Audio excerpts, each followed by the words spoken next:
Bourse d'études de l'Université Saint-Paul, Ontario.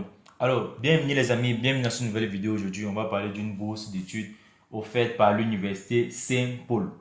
Comme vous pouvez bien le constater, nous sommes sur le site officiel ou encore la page officielle de cette université. Donc, on va consulter ensemble cette bourse d'études avec les différents avantages et les différents critères d'éligibilité. Donc, si j'aimerais savoir les différents critères, les différentes informations à propos de cette bourse, juste reste et regarde la vidéo jusqu'à la fin. Et n'hésite pas de la liker, mets-moi un pouce bleu dans la partie like ou encore abonne-toi et active la notification pour être toujours notifié lorsque je publie les différents contenus à propos des bourses d'études à l'étranger.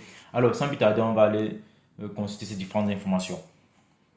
Bon, cette partie-ci, en fait, ce sont les différentes autres branches de l'université Saint-Paul. On dit il y a l'université Saint-Paul en Grèce, en France, en Allemagne, en Belgique, au Royaume-Uni, etc. Donc, c'est possible de transférer d'une université d'un pays à un autre. Donc, ce que vous devez déjà comprendre, les amis. Alors, ça, c'est un peu les différentes informations pour de l'université. Mais nous, pour que la vidéo ne soit pas très longue, on va aller directement sur cette partie de la bourse, en fait. On vient juste ici, université, étudier à l'université Saint-Paul. Vous cliquez là et le site est en train de charger. Voilà ça qui est ouvert.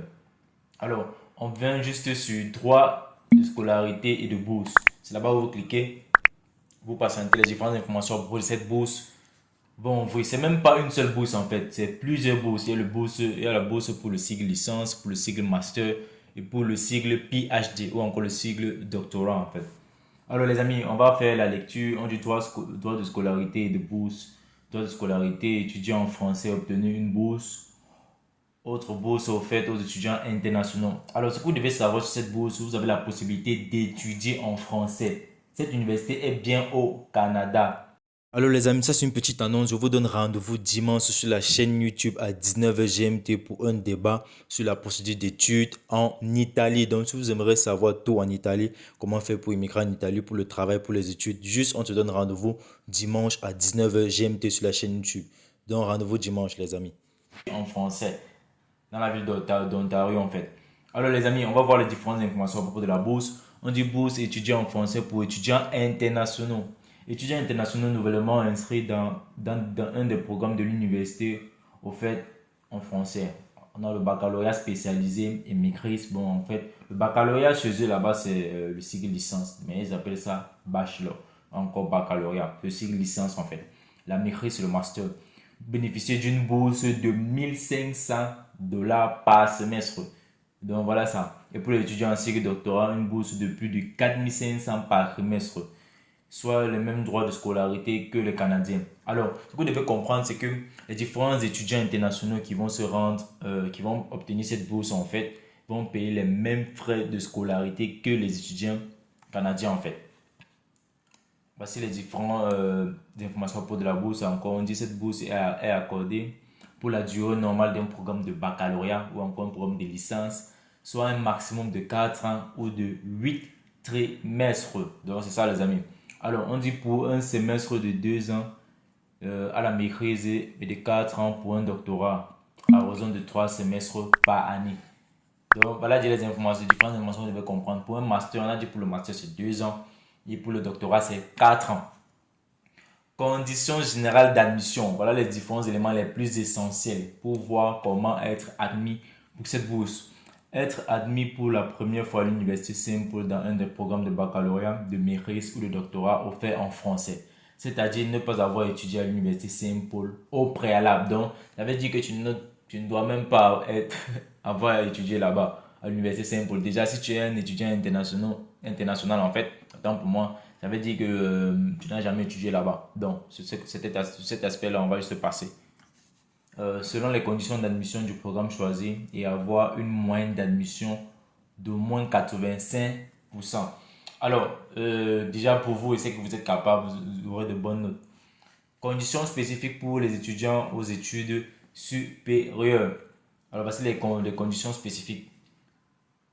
On dit avoir obtenu son dernier diplôme en français. Pour l'étudiant français, du moins, avoir au moins 60% des cours suivis dans cette langue. Ça veut dire quoi? 60% des différents cours dans lesquels tu as obtenu ton diplôme, ça peut être peut-être ton baccalauréat ou ta licence, dépendamment du sigle dont tu veux postuler pour la bourse. tu dois au moins avoir étudié 60% de ces différentes matières-là en langue française. Déjà, si tu viens d'un pays francophone, ça veut dire pratiquement toutes tes matières sont en français. Alors, on va continuer. Conditions d'inscription pour conserver cette bourse tout au long des études. Au premier cycle, être inscrit à temps plein dans un programme offert en français et suivre au moins 3 cours en français. 9 crédits par semestre. Donc, ça veut dire chaque matière, en fait, chaque cours, c'est un crédit de 3, ce qui fait 3 matières, 3 cours, ce qui fait 9 en fait par semestre. Donc, c'est ça, le calcul est assez simple. Aux études supérieures, être inscrit à temps plein d'un programme offert en français et suivre la majorité des cours en français. Donc, voici les différentes conditions pour les inscriptions pour conserver la bourse. En fait, c'est assez simple. Il faut que tu suis tes différents cours en français, tout simplement. Les étudiants qui reçoivent cette bourse ne peuvent pas obtenir la bourse d'admission. Donc, c'est deux bourses pratiquement différentes. On va aussi consulter celle-là. Pour plus d'amples renseignements, communiquez avec cet email. Donc, si vous avez les différentes questions pour cette bourse, comment il faut pouvoir postuler et tout, je ne sais pas ce que les différentes questions dont vous vous posez parce que chaque personne a un peu des situations assez spécifiques. Vous pouvez juste écrire à cet email, ils vont vous répondre à vos différentes questions. Alors, on dit avis aux détenteurs d'adresse courriel Gmail. Assurez-vous de vérifier régulièrement votre boîte de courrier indésirable car dû au mur par feu de votre serveur, il se peut que notre courriel de réponse à votre demande d'inscription s'y coupe. Alors, c'est en fait la partie de Gmail où on appelle les spams en fait. Lorsque on t'envoie un email mais tu ne vois pas cela, c'est aller dans la boîte les spams. C'est aller dans cette partie-là. J'espère que vous me comprenez bien. Alors les amis, je crois maintenant on doit voir les différentes exigences pour pouvoir postuler à cette bourse. Alors sans plus tarder, on va aller sur cette partie. Où sont les différentes parties pour les exigences? J'ai consulté cela tout à l'heure. Demande d'admission, voilà, c'est ça. Donc, les marques que sur demande d'admission, vous allez voir les différentes exigences pour cette bourse. Alors, faites votre demande en ligne, acquisition du droit de scolarité ou les frais d'admission, date limite du demande d'admission pour les étudiants, etc. Alors, les amis, vous avez bien vu où j'ai cliqué sur demande d'admission. C'est là-bas où on va faire les différentes collectes d'informations à propos de la demande. Faites votre demande en ligne. Vous avez choisi votre programme d'études, pris connaissance des exigences et rassemblé les différents documents requis. Vous êtes maintenant prêt à faire votre demande d'admission. Alors, pour faire la demande, c'est lorsque vous faites la demande qui vous offre la bourse, les amis. J'espère que vous comprenez très bien le processus. La demande d'admission n'est valide que pour le programme, l'année et la session indiquée. Acquitter les droits de scolarité ou les frais d'admission. Vous pouvez acquitter les droits de scolarité ou les frais d'admission par transfert bancaire ou à partir d'un pays étranger. Donc, voici en fait le lien pour pouvoir faire le paiement. C'est bien dans les méthodes de paiement, si vous lisez bien. Alors, les frais liés à la demande d'admission ne sont pas remboursables. Donc, les amis, avant de faire un quelconque paiement, assurez-vous que vous avez déjà obtenu votre bourse, date limite de demande d'admission pour les étudiants internationaux. Voici le plus important, ceux qui posaient la question pour savoir quelle est la date limite pour pouvoir postuler et tout et tout. La dernière journée où vous pouvez déposer une demande d'admission pour débuter en septembre, la date limite est le 1er avril. Donc les amis, avril 2023, ça sera plus possible. On dit pour débuter en janvier, donc pour la rentrée de janvier, la date limite c'est le 1er septembre. Donc les amis, voilà les différentes dates pour vous en fait, pour vous qui posez les différentes questions. On dit évaluation de la demande.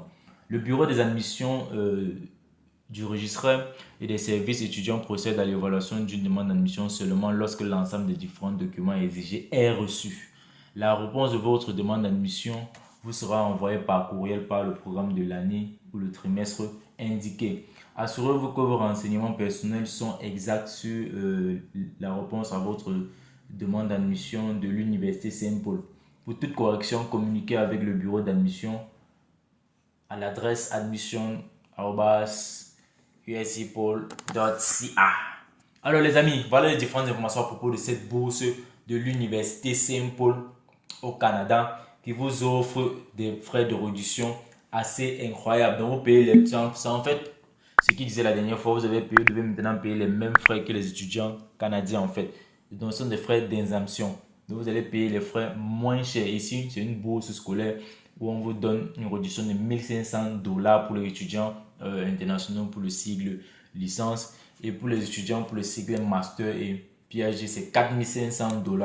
Alors les amis, j'espère que cette vidéo va vous aider. J'espère que vous avez compris les différentes informations dont j'ai partagées avec vous. S'il vous plaît, merci de liker et de partager cette vidéo au maximum. Alors, c'est la première fois que vous tombez sur ma chaîne YouTube. Moi, c'est Franck pour la peut-être de la chaîne étudiant en chip du Nord. Peut-être de la page Facebook étudiant en chip du Nord. Sur mes différents réseaux, on parle principalement d'études à l'étranger, de la vie en chip du Nord, de tout ce qui vous permet d'augmenter vos différentes connaissances sur le monde. Alors, sur ce, les amis, on se donne rendez-vous dans une prochaine vidéo sur une autre thématique. Ciao!